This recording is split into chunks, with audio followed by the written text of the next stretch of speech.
যে আমি কিডনি পাচার করি, মানুষের অঙ্গ বিক্রি করি আমার কাছে রাইখা 3 মাস রাস্তাতে ছিলাম। রাস্তায় গেলেই মানুষে মারে, 4-5 বার মানুষ মেরে হসপিটালে ভর্তি করাইতো। মাইরটা তেমন একটা ভয় পাইতাম না, কারণ কি এর আগে আমি অনেকবার মাইর খেয়ে গেছি। রাস্তায় যতবারই রাস্তায় মানুষ তুলতে যাইতাম মাইর খাইতাম, তো রাস্তায় মাইর খাওয়াটা তেমন ভয় পাইতাম না।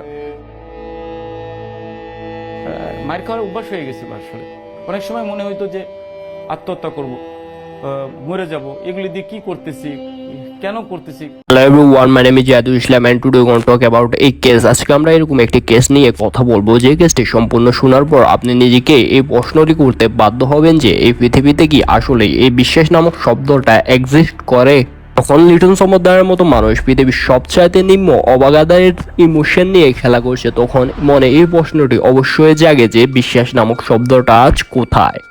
জীবন হচ্ছে একটা নির্মম বাস্তবতার নাম, যেখানে লক্ষ লক্ষ হাজার হাজার মানুষের দিনে সবকিছু রয়েছে, পরিবার, পরিজন, আপনজন সকলেই, কিন্তু রাত হতে হতেই কেউ নেই, তাদের ঠাঁই হয়েছে রাস্তায়, আর নয়তো বা ঠাঁই হয়েছে ডাস্টবিনে। আর এইখানে পড়ে থাকতে থাকতে তাদের জমেছে নানা রকম রোগ, হয়েছে নানা রকম কাটাছিড়া, যেখানে দিনের পর দিন থাকতে থাকতে ধরেছে পচন। আর এই অসহ্য কষ্টের মধ্যে অনেকেই বেঁচে রয়েছে এবং অনেকেই হারিয়ে ফেলেছে বেঁচে থাকার শেষ সম্বলটুকু।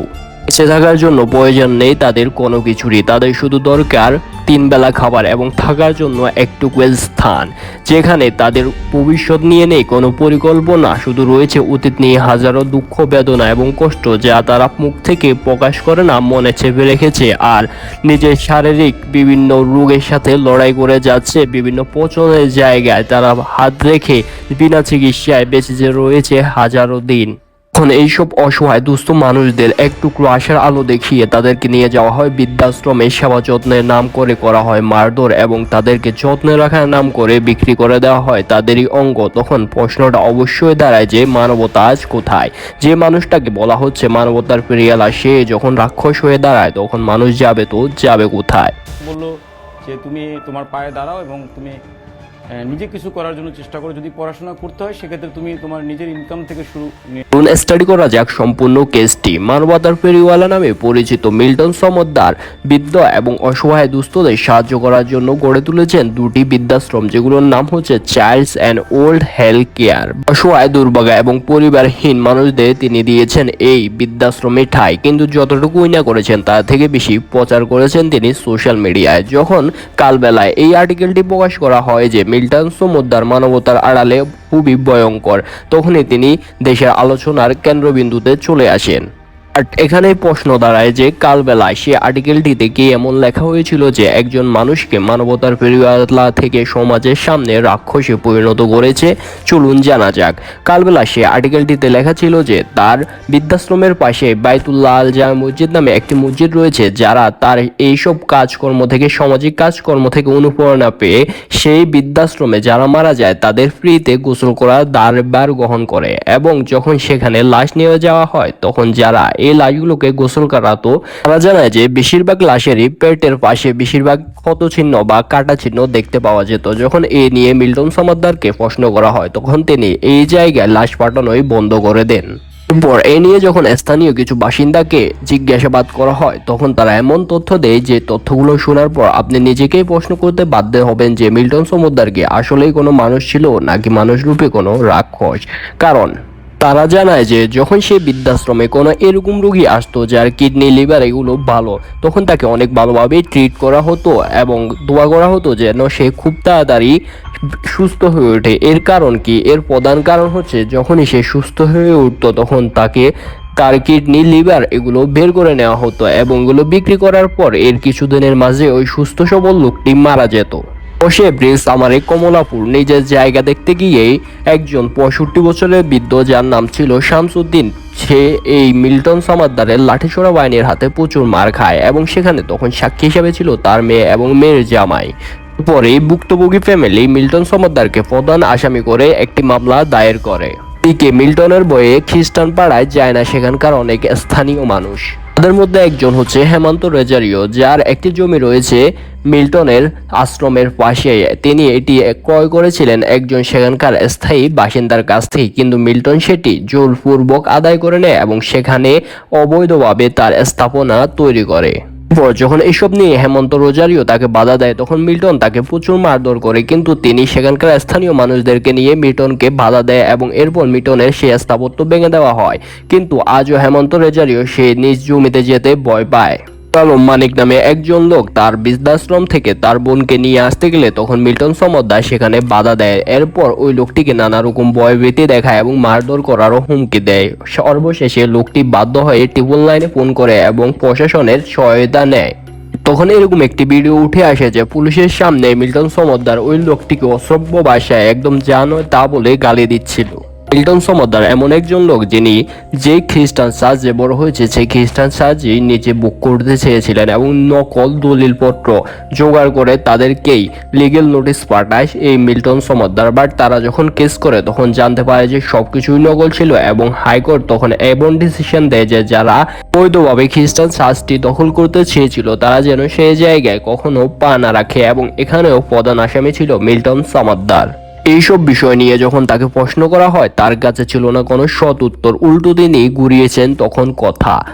চলুন জানা যাক তার অপকর্মগুলো সম্পর্কে, এবং প্রথমে জানা যাক সেই মসজিদে লাশ দেওয়ার কাজে নিযুক্ত ব্যক্তিদের একজন কি বলেছিল এবং সবগুলো কথা আসলে সঠিক কিনা।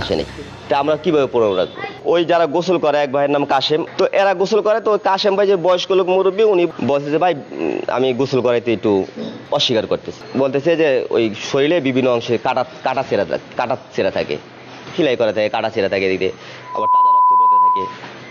বলছে যে কোথায় আর কি, কোন জায়গায় দেখা যায় পেটের এদিকে, হ্যাঁ এদিকে কাটা থাকে, এদিকে কাটা থাকে, আবার অনেক সময় তাজা রক্ত পড়ে। তো এই কথা বলার পরে তো আমিও ছিলাম, খাদেম সাহেবের দায়িত্ব দেওয়া হয়েছিল যে মোবাইলে ভিডিও আর ছবি তুলে রাখতে, যে কখন কোন সমস্যা হয়ে যায়, যেহেতু এটার লাশের ব্যাপার। তো এইটা করার পর এরপরে আর একদিনও লাশ আসেনি, আর আসেনি একটা লাশ। আমরা যখন রাত্রে এটা বসে করলাম যে একজন ছবি তোলা ভিডিও করে রাখবে, ঠিক আছে, তারপর দিন থেকে আর লাশ আসেনি। তা আমরা কিভাবে প্রমাণ রাখবো? না আমরা ওই যে দুইজন যে গোসল করে, তো একজন আবার তাদের সাথে যায় গোসল করাইতো, তো আমরা তো মনে হয় যে ও যায় মনে করেছে, আমরা এটা নিয়ে আর করি নাই, যে যার যার ব্যাপারে যেগুলো এখানে ফ্রি ছিল সে করায় নাই। পরে সে ফোনে জানাই দিছে যে সমস্যা নেই, আমাদের টাকা পয়সা আছে, আমরা আমাদের মতো করে নেব। এই এতদিন পর্যন্ত আনুমানিক কতগুলো লাশ আসলে গোসল করিয়েছিল? 60-65 এরকম 70-এর মতো এরকম লাইট। হঠাৎ করে লাশ বাইরে গেছে, ঠিক আছে, ওরা একটা দুজন আসতো, ওই দেখা গেছে অনেক সময় 3-4 জন 5 জন এরকম বাড়তেছে, 7-8 জন হইতো। ভিডিওতে দেখা যায় বিভিন্ন জায়গা থেকে মানুষ নিয়ে আসে, এই দিয়ে যায় জিজ্ঞেস করতে, এর মিথ্যা মামলা দিয়ে দেয়। কোর্টে যেটা আবেদন করছে সে নিজের মতো করে সে মাটি দিবে, সরকারি কোনো গোরস্থানে মাটি দিবে না, নিজের মতো করে। তো এই আবেদন করছে। তো ভালো লোকগুলো সবই ভালোই করতো, ভালো লোক তো আচরণ এরকম হয় না। ছাত্রলীগের সভাপতি সারা বাংলাদেশ কে না চিনি, তো সেও চাউল ডাল দিচ্ছে, তো এরা এক সময় এর সাথেও খারাপ ব্যবহার করছে। উনি তো নিজেই সাক্ষাৎকারে বলছে। ইত্তেফাকে যে সাংবাদিক আমার কাছে করেছিল, ওরা এরকম মারধর, যারা এসব করে তার তো এরপরে জানা যাক মিল্টন সমদ্দারকে গ্রেপ্তার করার পর অতিরিক্ত police commissioner DMP Harunur Rashid কি জানিয়েছেন। সামাজিক যোগাযোগ মাধ্যমে কয়েকদিন যাবত শুনছিলাম, অনেক গণ্যমান্য ব্যক্তি বড় আমাকে টেলিফোনও করেছিলেন, কিন্তু তারপরে গতকাল রাতে তার বিরুদ্ধে যখন মামলা রুজু হওয়ার পথে আমরা যখন তাকে গ্রেপ্তার করলাম, সেখানে আমরা যেটা তার সঙ্গে জানলাম, সে মানবতার ফিরিওয়ালা, মানবতার সেবক, কোটি ফলোয়ার রয়েছে, এবং সে এই কোটি কোটি ফলোয়ার দিয়ে যে শত শত মানুষের কাছ থেকে সে দানও নিতেন। তা আমার বিষয়টা হচ্ছে যে লোকটা, সে তার বাড়ি বরিশালের উজিরপুরে, তার বাবাকে পিটানোর কারণে এলাকাবাসী তাকে গ্রাম ছাড়া করেছে। যে লোকটা শাহবাগে এসে একটা ওষুধের দোকানে চাকরি করে সেখান থেকে চুরির অপরাধে সেখান থেকে বের করে দিয়েছে, আর সেই লোকটা এখন মানবতার ফেরিওয়ালার সাজে সে এখন মানুষকে child and old age care নামে একটা বৃদ্ধাশ্রম বা চাইল্ড কেয়ার খুলে সে মানুষকে সেবা দিচ্ছেন। এটা ওইটার সাথে যে লোকটা তার বাবার খবর রাখে নাই, বাবাকে পিটায়, সেই লোকটা আবার বৃদ্ধাশ্রমে নিয়ে সাধারণ মানুষকে সেবা দিবে, এটা শুরুতেই কিন্তু কেন যেন এটা গলত। তারপরেও সে যে কাজটা করেছেন, এটা গা শিহরে ওঠার মতো, যে সে মানুষকে সে ডেথ সার্টিফিকেট যেখানে দেওয়ার কথা হাসপাতালে, এবং যে লাশটা ডেথ সার্টিফিকেট পাওয়ার পরে দিনের বেলা লাশটা দাফন করার কথা রাতে, সে রাতেও দাফন করতেন, আর আমরা যখন তার বাসাটা সার্চ করলাম সেখানে আমরা নিজেরাই পেয়ে গেলাম সে সার্টিফিকেট, নিজের সিল, নিজের সিলের দস্তখত সে স্বীকার করলেন। ভিডিওতে শুরুতেই একটি কথা বলেছিলাম যে পুরো ভিডিওটি দেখার পর আপনি নিজেকেই প্রশ্ন করতে বাধ্য হবেন যে বিশ্বাস নামক শব্দটা আজ কোথায়, বিশ্বাস করবেন তো করবেন টাকাকে। বাট এই সব কিছুর মাঝে মিল্টন সমদ্দারকে যদি শাস্তি দেওয়া হয় তখন সেখানে যারা আশ্রয়স্থলে আছে শত শত বৃদ্ধ মানুষ তারা কিন্তু না খেতে পেয়ে এমনিই মারা যাবে। এখানে যদি আপনার নিজের পার্সোনাল কোনো মতামত থাকে তা নিচে কমেন্টে জানিয়ে দিন, এবং আমি এখানে আগেই ক্লিয়ার করে দিই যে মিল্টন সমদ্দারকে কিন্তু এখনো গিল্টি হিসাবে পাওয়া যায়নি।